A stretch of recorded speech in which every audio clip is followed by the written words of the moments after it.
እንግዲህ አርሶ አደር አሁን ለጊዜ የተደራጀው በዚህኛው ማሳ ላይ ከ10 ሰው በላይ ነው።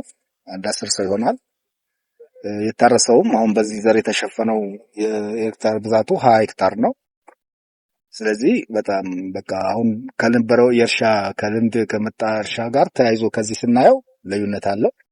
ምርቱም እንደሚታየው ነውና በጣም በዚህ ልክ ይህ ድርጅት ቀጥሎ ወደ ሌላኛው አርሶ አደር ቢሸጋገር በአጭር ጊዜ በሀገራችን ውስጥ የምርታማነት እድገት ሊያመጣ ይችላል ብለን እንገምታለን። በአንድ ሄክታር በፊት ብናገኝ ከ30 ኩንታል 20 ምናምን ኩንታል ነው የምናመርተው። ነገር ግን አሁን በዚህኛው ከታቀፍን ጊዜ ጀምሮ ግን ከ75 እስከ 70 ድረስ እናመርታለን። ስለዚህ ይሄ ስሌቱ እናንተው ጋር መተው ይቻላል። እንግዲህ ከዚህ በፊትም በዚህ መሬት ላይ የተጠቀሙ ልጆች በጣም ተለውጠዋል። ከፍተኛ በሬ ገዝተዋል፣ መኖሪያ ቤት ሰርተዋል። ዘንድሮም ይሄን ምርት ከታፈሰ ከፍተኛ ለውጥ ይመጣል ብለን እናምናለን። ስለዚህ ያ ድርጅቱ ደግሞ አሁን በዚህ በ10 በ15 ሰው ውስጥ ታቅፎ ያለውን ወደ ሌላኛው ማህበረሰብ ውስጥ ቢታቀፍማ የበለጠ ምርታማ ሆኖ ገበሬው ይለወጣል የሚል ግምት ይደረግ። በክላስተር የመጠቀሙ ሁኔታ በጣም አስተዋጽኦ አለው፣ ትልቅ ጠቀሜታ አለው። በዚህ በ10 ሄክታር ተሞክሮ ላይ ስናየው በጣም አሪፍ የሆነ ነገር አለ።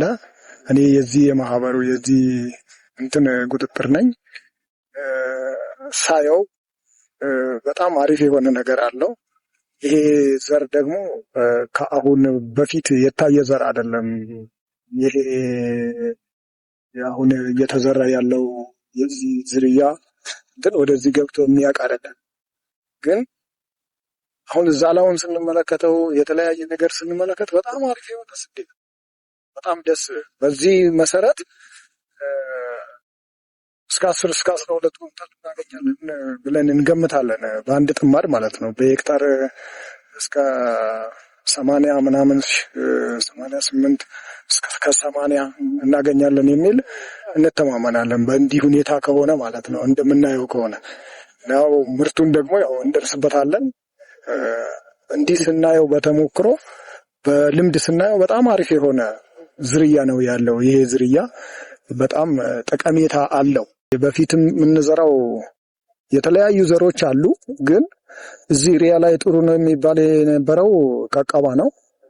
አሁን ይሄ ደግሞ ዛላውን ስናየው ከቀቀባ በጣም የተለየ እና ዛላውን በጣም የመርዘም ፍሬውም ጥሩ የመሆን ዋጉም ደግሞ እንደዛኛው ዋግም የሚቆጣጠር በራሱ ያለው ብዙ ዋግም ማያጠቃው ዝርያ ሆኖ ነው ያገኘነው እስካሁን ድረስ።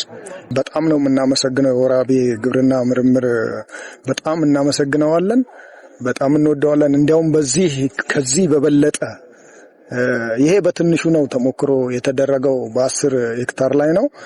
ቀጣይ ግን በብዙ ሄክታር ይሄንን ቢሸፈንና ብዙ አርሶ አደሮችን ደካማ አርሶ አደሮችን የመሸፈን በክላስተር ስናርስና ስንጠቀም ብዙ አርሶ አደሮች የማጠናከር ሁሉም ሞዴል የማድረግ ስራ መስራት ይቻላል። በዚህ ሁኔታ የምንቀጥል ከሆነ በጣም አሪፍ ነው። በጣም ደስ የሚል ስራ ነው ያለው።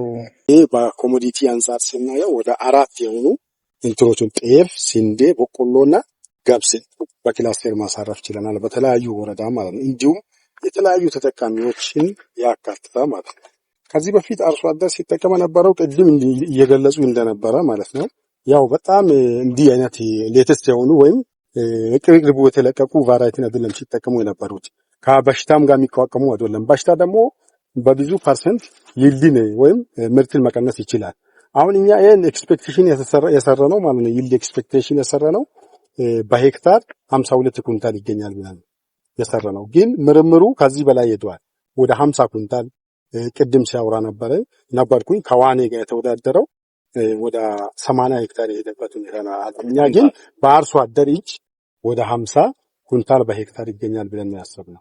ኢንስቲትዩቱ 6 በሚሆኑ የምርምር ዘርፎች የልማት ስራዎችን እየሰራ ነው አለው። የልማት ብቻ ሳይሆን የምርምር ስራዎችን እንደ ባህሪው ያው ምርምር ኢንስቲትዩት ነው።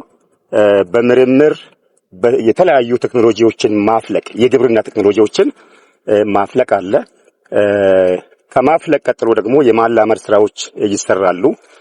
ከተላመደ በኋላ የማባዛት ስራዎች ይሰራሉ። እንደዚሁም የማስታወቅ ስራዎች፣ እንደገና የተላመዱ የተለያዩ ቴክኖሎጂዎችን የማባዛት ስራዎች ይሰራሉ እና በዚህ ረገድ እንግዲህ በጣም በርካታ ስራዎችን እየሰራን እንገኛለን በክልሉ ማለት ነው። በተለያዩ ዞኖች እንደዚሁም ወረዳዎች አሁን ዛሬ ላይ የምናየው ስራ ይሄንን በበርካታ የምርምር ደረጃዎችን ያለፈ ስራ ነው እያየን ያለ ነው። ቴክኖሎጂን የማፍለቅ ስራ ሰርቷል። አስቀድሞ ወደዚህ ደረጃ ከመድረሱ በፊት ቴክኖሎጂውን ዝርያውን የማፍለቅ ስራ ተሰርቶ ከዛ ቴክኖሎጂው ከፈለቀ በኋላ የማላመድ ስራዎች በተለያዩ ዞኖችና ልዩ ወረዳዎች የማላመድ ስራዎች የተሰሩበት ሁኔታ አለ።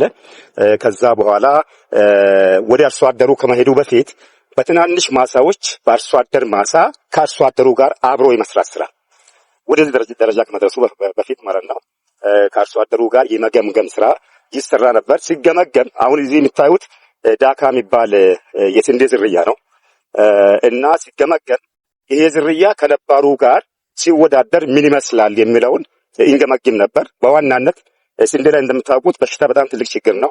በሽታን ከመቋቋም አንጻር በሽታን መቋቋም ብቻ ሳይሆን የተሻለ ምርት ከመስጠት አንጻር ምን ይመስላል የሚለውን ከአርሶ አደሩ ጋር አብረን ስንገመግም የተለያዩ አማራጮች ከቀረቡት ውስጥ ይሄ ዳካ በምርትም እንደገና በሽታን ከመቋቋም አንጻር በጣም ጥሩ ዝርያ ሆኖ ተመርጧል። ደም አርሶ አደሩም ሲያነሳ ነበር ካየው ከዚህ ቀደም ሲያመርት ከነበረው ዝርያ ጋር እያወዳደረ ሲናገር ነበር። ይሄ ዝርያ እንግዲህ ሙሉ ፓኬጁን ከተጠቀምን፣ ፓኬጅ ማለት ዝርያ ብቻውን ውጤት ያመጣል። ዝርያ አስፈላጊ ነው። ከዛ ሌሎች የአያያዝ ዘዴዎች አሉ። እነሱን ደምረን አንድ ላይ ከነ ፓኬጁ ካመጣ ነው ቢያንስ ከ50 እስከ 60 ኩንታል በሄክታር ይጠበቃል። አሁን 50 እስከ 60 ኩንታል በሄክታር ለማግኘት ዝርያውን ብቻ መጠቀም ሳይሆን አርሶ አደሩ በስልጠና የአያያዝ ዘዴውንም ጭምር አውቆ ያንን አብሮ ነው ማስኬድ ያለበት። ስለዚህ በትንሹ ከ50 እስከ 60 ኩንታል በአንዳንዱ ኬዞች ደግሞ እስከ 80 ኩንታል ሁሉ ያየንበታል። ስለዚህ ዋናው ምንድነው ዝርያውንም እንደገና ተያያዥ የሆኑ የአመራረት ፓኬጁንም በአግባቡ ከተጠቀምን እስከዛ ድረስ ማየት ይችላል ማለት ነው።